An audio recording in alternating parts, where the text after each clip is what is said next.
같이 기도하고 말씀을 읽어 나가면서 같이 좀 묵상을 하십시다. 같이 기도하겠습니다. 하나님 아버지 감사합니다. 오늘도 우리가 모여 예배드리지 못하고 또 온라인으로 각 가정에서 마음을 모두어 하나님 앞에 예배의 단을 쌓고 또 하나님의 말씀을 먼저 조금 묵상하며 또 함께 기도하기를 원합니다. 하나님, 우리는 부족하고 연약한 종들이지만은 그러나 하나님의 은혜로 살아싸우니 하나님의 은혜로 이제도 주님 함께 예배드리며 말씀을 나눌 수 있도록 은혜를 주시고 부족하고 미천한 종에게 은혜를 주시고 또 참여하는 사랑하는 모든 심령들에게 은혜를 주셔서 하나님의 말씀을 함께 나누며 또 깨달으며 또 그 은혜 안에 거할 수 있게 하여 주옵시기를 심히 소원합니다. 감사하며 하나님의 영, 진리의 영께서 항상 우리 가운데 계셔서 이 미천하고 부족한 종에게 함께 하시고 또 하나님의 말씀, 성경 말씀을 바르게 해석할 힘을 주시고 또 참여한 모든 사랑하는 심령, 한 심령, 한 심령, 한 가정, 한 가정의 은혜를 주셔서 하나님의 말씀을 헛되이 읽지 않고 헛되이 듣지 않고 유익되게 읽고 유익되게 듣고 그래서 하나님의 진리를 깨닫고 진리의 지식이 더하고 믿음이 더 견고해지고 하나님 사랑하고 하나님의 뜻대로 살기를 힘쓰는 저희 모두가 되기를 심히 소원합니다. 감사하며 예수님의 이름으로 기도하옵나이다. 아멘. 열왕기하 21장 말씀 1절부터 절 좀 읽어보십시다. 므낫세가 위에 나아갈 때에 나이 12세라 예루살렘에서 55년을 치리하니라. 그 모친의 이름은 헵시바더라.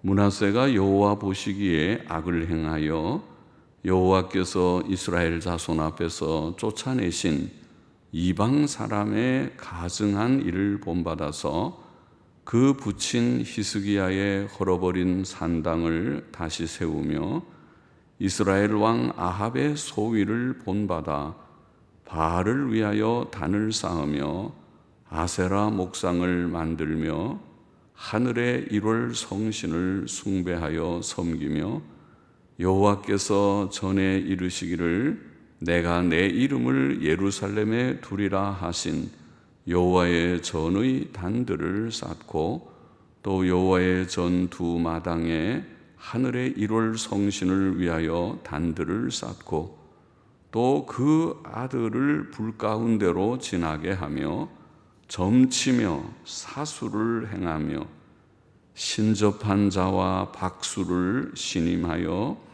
여호와 보시기에 악을 많이 행하여 그 진노를 격발하였으며 또 자기가 만든 아로새긴 아세라 목상을 전에 세웠더라.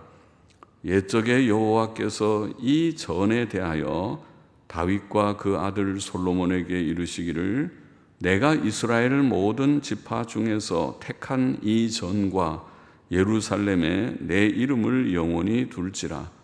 만일 이스라엘이 나의 모든 명령과 나의 종 모세의 명한 모든 율법을 지켜 행하면 내가 그들의 발로 다시는 그 열조에게 준 땅에서 떠나 유리하지 않게 하리라 하셨으나 이 백성이 듣지 아니하였고 므낫세의 꾀임을 받고 악을 행한 것이 여호와께서 이스라엘 자손 앞에서 멸하신 열방보다 더욱 심하였더라.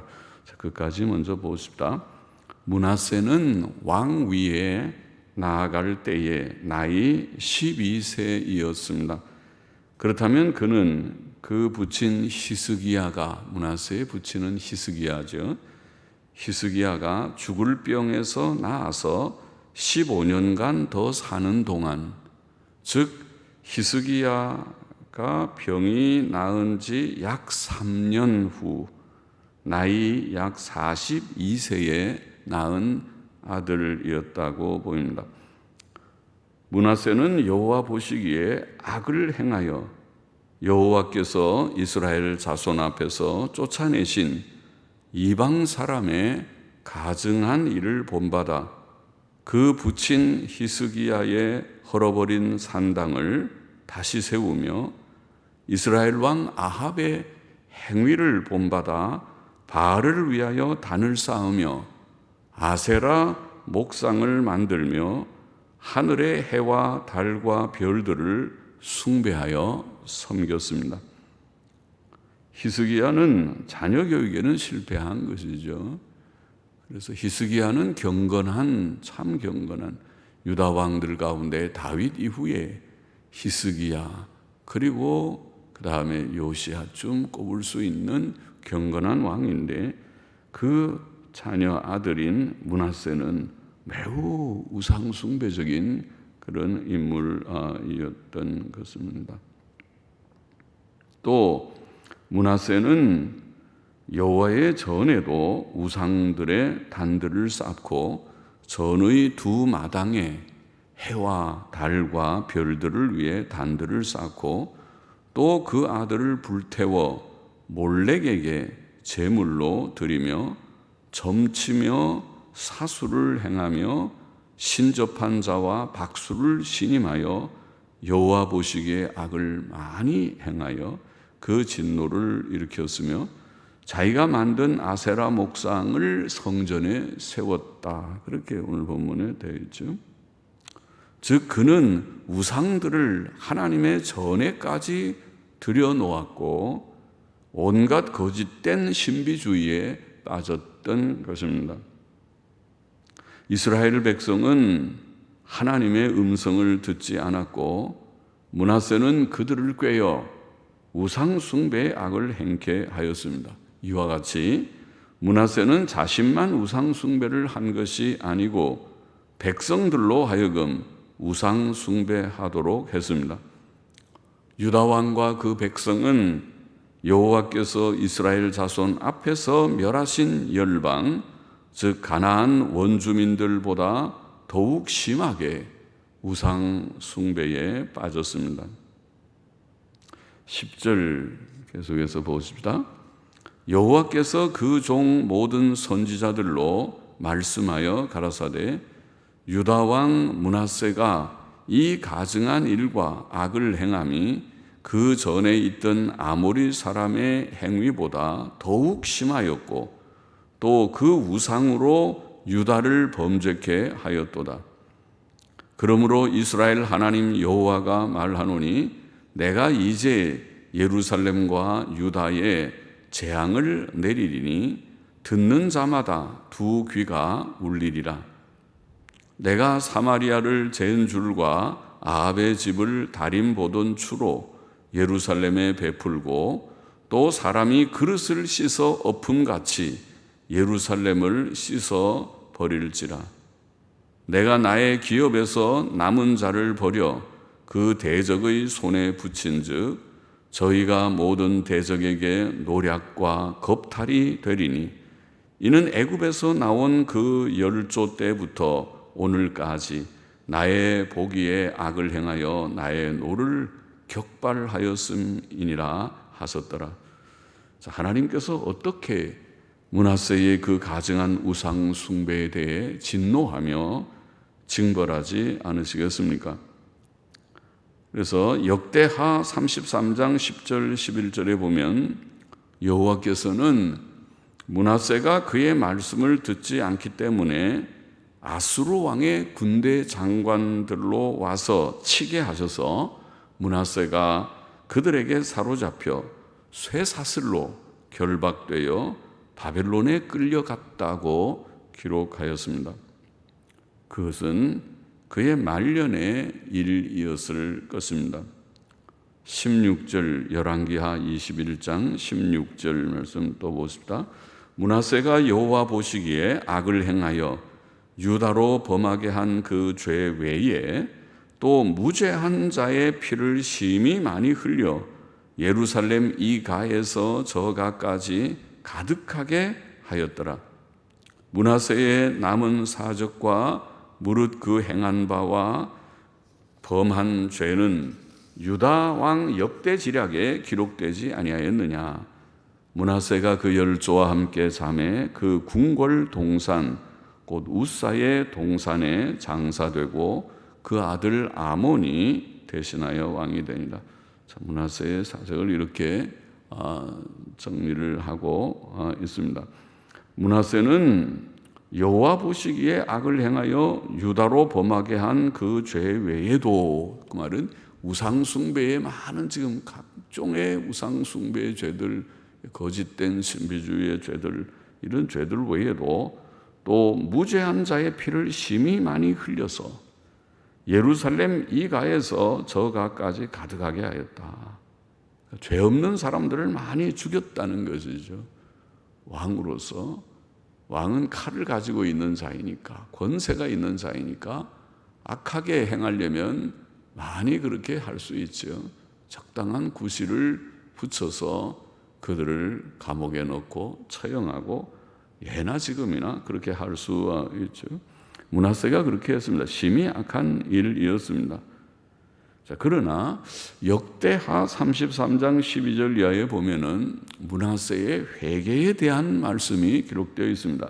열왕기하 21장에는 므낫세의 죄악된 일들만 나오고, 그 다음에 죽고 아몬이 이제 그 아들 아몬이 왕이 됐다 이렇게만 나오는데, 역대하는 이제 이 열왕들의 역사를 좀 보충하는 그런 내용들이 있고, 또 좀 영적인 의미, 하나님께서 교훈을 주시는 그런 어떤 신령한 의미들을 좀 역대기에는 많이 기록하고 있는 책이라고 보이는데, 역대하 33장 12절로 17절에 보면 므낫세는 아수르의 포로로 잡혀가서 큰 고통을 당하면서 하나님 앞에 매우 겸비해져서 하나님께 간구하였고, 하나님께서는 그의 간구를 들으셔서 그로 예루살렘에 돌아와 다시 왕위에 있게 하셨다. 그렇게 기록되어 있습니다.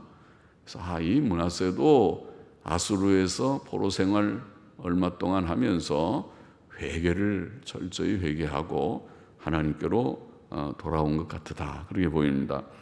또 역대하 33장 13절 15절에는 특별히 이렇게 되어 있습니다. 므낫세가 그제야 여호와께서 하나님이신 줄 알았고, 전에는 왕은 노릇을 해도 하나님을 잘 몰랐다는 것이죠.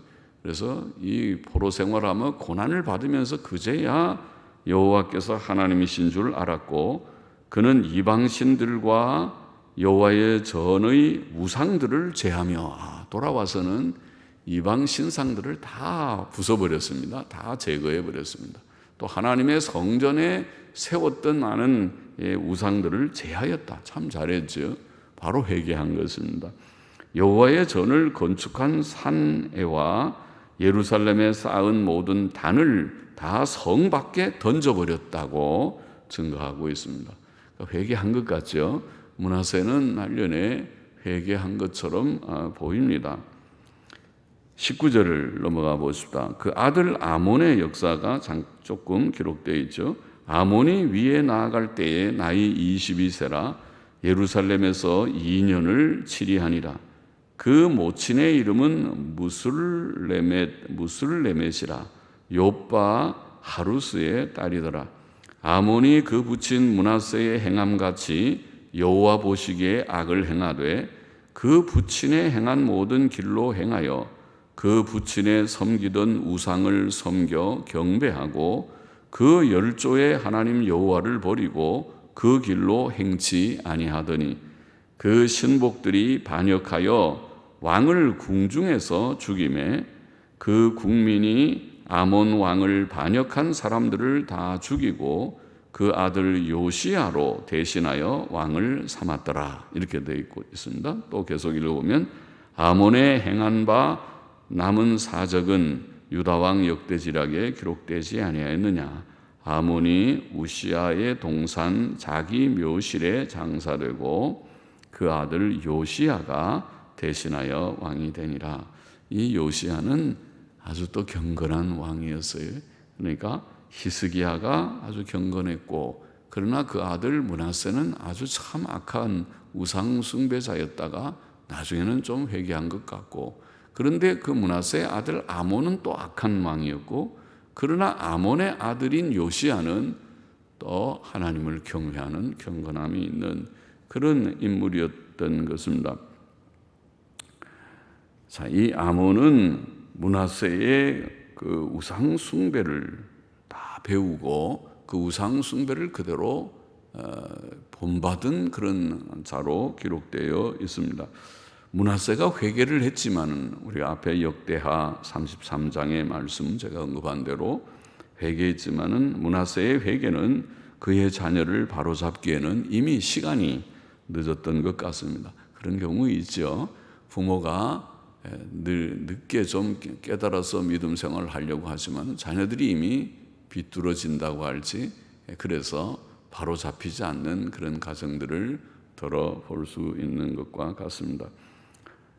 그래서 므낫세의 우상 숭배를 아몬은 반복하게 되었습니다. 그러나 바로 그렇기 때문에 이렇게 우상 숭배하고 악을 행하자 그의 신복들은 왕을 반역해서 그를 궁중에서 죽였다. 그렇게 기록하고 있습니다. 그렇죠? 북방의 이스라엘의 역사에서는 많이 보았죠. 우상 숭배 많이 하다가 모반이 일어났다. 반역과 반란이 일어났다는 것을 많은 여러 번 그런 일들이 있었는데, 이 주에 남방 유다에서도 이런 아몬이 악을 행하다가 신복들이 그를 궁중에서 죽였다. 그리고 이제 유다 백성들은 왕을 반역한 사람들을 다 죽이고 그 아들 요시야로 대신하여 왕을 삼았다고 기록하고 있습니다. 자, 열왕기하 21장의 말씀을 좀 한번 정리해 봅시다. 본장의 교훈은 무엇입니까? 첫째로 경건한 히스기야의 아들들 중에 악한 므낫세가 나왔다. 참 그걸 여기서 우리가 읽었고, 그러나 또 방금 읽은 대로 아몬과 같은 악한 왕에게서는 요시야 같은 경건한 왕이 나왔다. 오늘 본문에는 경건하다는 표현은 없지만은 다음 장에 이제 요시야에 대한 그런 내용들을 우리가 보면은 요시야는 유다 왕 중에서 다윗 이후에 히스기야 다음에 꼽을 수 있는 그런 경건한 왕이었던 것입니다. 참 신기하다.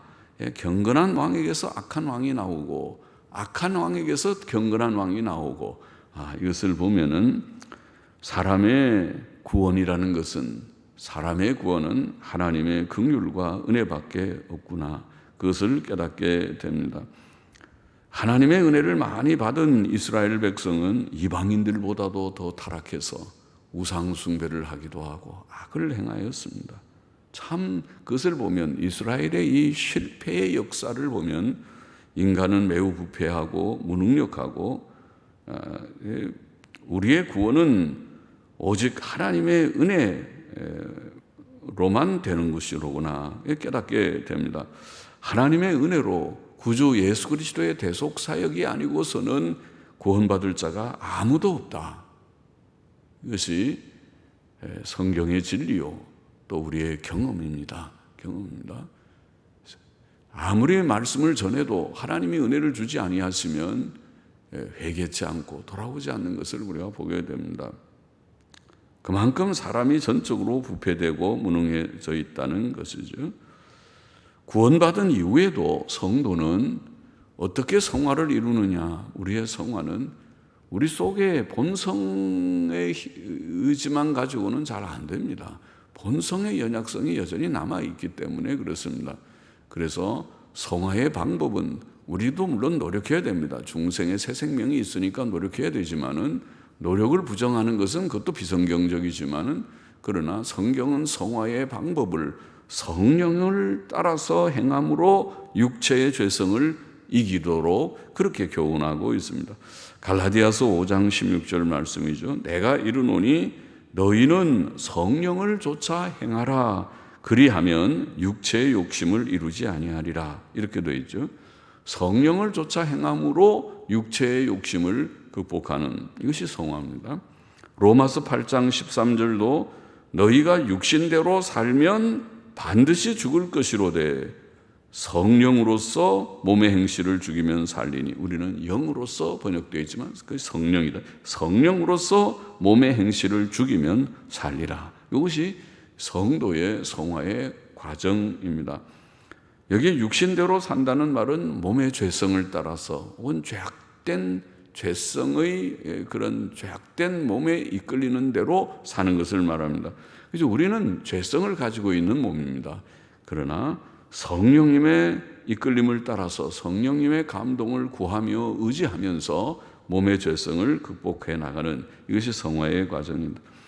우리의 구원은 시작도 하나님의 은혜요. 하나님께서 죽었던 영혼을 살려주셔야 되고 중생은 전적인 하나님의 역사고 인간이 협력할 수 있는 것이 아니고 죽은 자가 반응할 수 없습니다. 하나님의 전적인 은혜요. 구원받은 이후에 우리의 성화의 과정도 하나님의 은혜다. 성령의 도우심으로 우리도 힘써야 되지만은 우리가 게을러서는 안 되지만은 힘써서 우리가 신앙생활을 해야 되지만은 하나님의 은혜다. 둘째로 므낫세와 유다 백성들은 오늘 여기 본문을 보면 바알과 아세라 또 해와 달과 별들 등 많은 우상들을 섬겼고 온갖 신비주의에 빠져 있었습니다. 그것이 구약교회 유다 백성들의 모습이었습니다. 이것은 우리에게 교훈이 됩니다. 그러다가 망한 것입니다. 북방 이스라엘도 우상 숭배하다 망하고 남방 유다도 우상 숭배하다가 망했습니다. 그런 죄악들, 많은 우상 숭배와 거짓된 신비주의와 그리고 또 의인의 피를 많이 흘린 이런 모든 악행들, 그런 것들을 오늘 본문이 다시 한번 강조하고 있는 것입니다. 우리는 그것을 조심해야 되겠습니다. 우리는 온갖 거짓된 신비주의, 오늘날 신비주의가 많이 유행하고 있죠. 신비한 거 사람들이 혹하고 잘 쫓아갈 것입니다. 그거 조심해야 되고 신비주의를 경계하고 또 모든 우상들, 오늘날의 우상은 다분히 돈이나 육신의 쾌락이나 이런 것들일 것입니다. 그것을 빼놓고 나면 가치가 별로 없겠죠. 오늘날 사람들의 삶의 가치가 무엇이냐고 물으면 아마 결론은 거기에 귀결되지 않을까 싶습니다. 돈이 또 돈 왜 많이 버는데요? 잘 먹고 잘 살고 잘 놀고 즐기기 위해서죠. 그러죠? 모든 좋은 것 다 사고 누리고 즐기려고, 그리고 돈과 육신의 쾌락에 귀결되는 것이 아닙니까? 그것이 신을, 하나님을 대신하는 것입니다. 그것이 우상 덩어리인 것입니다. 그것을 우리가 조심해야 하겠습니다. 모든 탐심을 경계하고 교만을 경계하고 돈 사랑을 우리가 경계하고 오직 우리는 성경에 가르친 대로 하나님만을 섬기며 하나님만을 우리가 섬기고 사랑하고 또 하나님의 교훈을 우리가 생명같이 여기고 힘써 실천하는 우리가 되어야 하겠습니다. 셋째로 한 가지만 더 생각하면은 여기에 경건한 히스기야에게서 므낫세가 나왔다. 므낫세라는 아들이 그 왕위를 계승해서 왕이 됐다. 참 이것이 슬픈 일이죠. 슬픈 일입니다.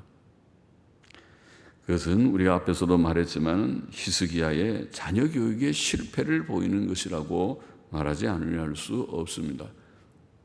히스기야가 죽을 병에 걸려서 죽으려고 하다가 15년 연장된 삶에서 낳은 아들이라고 보이는데 그 아들을 그래도 귀한 아들이긴 하지만은 엄하게 교육을 했어야 될 터인데 그게 그렇게 하지 못했습니다. 물론 악한 므낫세도 자녀를 바로 아몬이라는 자녀를 바로 교육하지 못해서 나중에 그가 회개했을지라도 때가 이미 늦어버렸다고 보입니다. 자녀 교육은 어릴 때부터 1살, 2살, 3살 아주 어릴 때 아무것도 말도 모르고 그저 엄마 하고 엄마 아빠를 부르는 그때부터 뭘 잘못하면은 조금 야단을 쳐야 될 때 매를 어디 때릴 줄을 몰라서 발바닥이라도 때리고, 어릴 때 그런 경험이 있습니까? 예? 때릴 데가 없어서 발바닥을 때리고 하는 그때부터 교육이 시작되어야 하는 것입니다. 우리는 육신의 양식, 밥은 먹여야 되고 우유는 먹여야 되고 또 장난감을 사줘서 놀려야 되고 다 이런 거 저런 거 다 할 줄 알면서 제일 중요한 하나님의 말씀을 가르쳐야 되고 함께 기도해야 되고 그거를 가르치지 않는다면 그것은 실패다. 히스기야의 실패와 다를 바가 없다. 실패하는 교육이 됩니다. 그래서 참된 교육은 하나님을 경외하는 법을 가르치는 것이다. 잠언 22장 6절에 보면 마땅히 행할 길을 아이에게 가르치라. 아이에게 마땅히 행할 길을 가르치라. 그리하면 늙어도 그것을 떠나지 아니하리라. 옳지요? 어린아이들에게 어릴 때부터 말씀을 바르게 가르쳐서 창조주 하나님을 경외하고 하나님 살아계심을 그들이 조금이라도 깨닫게 되도록 체험할 수 있도록 하나님께 기도하고 기도의 응답을 경험하게 되는 그런 아이들로 키워야 하겠습니다. 에베소서 6장 4절 말씀도 아비들아 엄마뿐 아니라 아버지들아 아비들아 너희 자녀를 노엽게 하지 말고 큰 소리나 치고 윽박지르려고 하는 그런 행동만 하지 말고 오직 주의 교양과 훈계로 양육하라. 자녀들을 하나님의 말씀으로 양육하라고 교훈했습니다. 자녀들이 사랑스럽죠. 귀엽고 사랑스러운 자녀들인데 그러나 그들을 너무 버릇없게 제멋대로 방치해서 키우지 말고 그들의 영혼을 위해서 눈물로 기도하고 또 하나님의 말씀으로 부지런히 교훈하면서 날마다 하십시오. 밥은 날마다 하루에 3끼씩 먹지 않습니까? 하나님의 말씀은 몇 끼 먹습니까? 하나님의 말씀을 시시때때로 날마다 하루에 1끼 이상씩은 가르치고 또 개인적으로 조금 크면 성경을 읽히고 기도하는 시간을 좀 갖게 하고 경건 훈련을 시키고 또 계명 순종을 가르치고 해야 되겠습니다. 자녀 교육에 실패해서는 안 된다는 교훈도 우리가 기억해야 하겠습니다. 자, 하나님의 은혜가 아니면 우리의 구원이 시작되지도 않았고 또 진행될 수도 없다. 우리는 모든 우상을 다 버리고 또 오늘날 우상인 돈 사랑, 쾌락 사랑을 다 우리가 꺾고 하나님 중심, 하나님을 섬기는 우리가 되어야 됩니다. 또 자녀를 둔 우리 부모들은 자녀 교육의 실패자가 되지 않도록 눈물로 이제라도 내가 어릴 때부터 잘 교육하지 못했으면 이제라도 눈물로 교훈하고 내 자녀들이 하나님의 은혜로 바르게 바른 사람이 되기를 위해서 그렇지 못하다면 실패입니다. 히스기야의 실패처럼 우리도 자녀 교육의 실패자가 될 수밖에 없다는 것을 기억해야 되겠습니다. 자, 이 시간에도 우리가 같이 기도하십시다. 이 말씀을 우리가 좀 마음에 새기고 하나님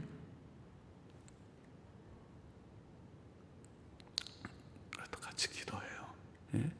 같이 하나님 앞에서 같이 우리가 기도하십시다.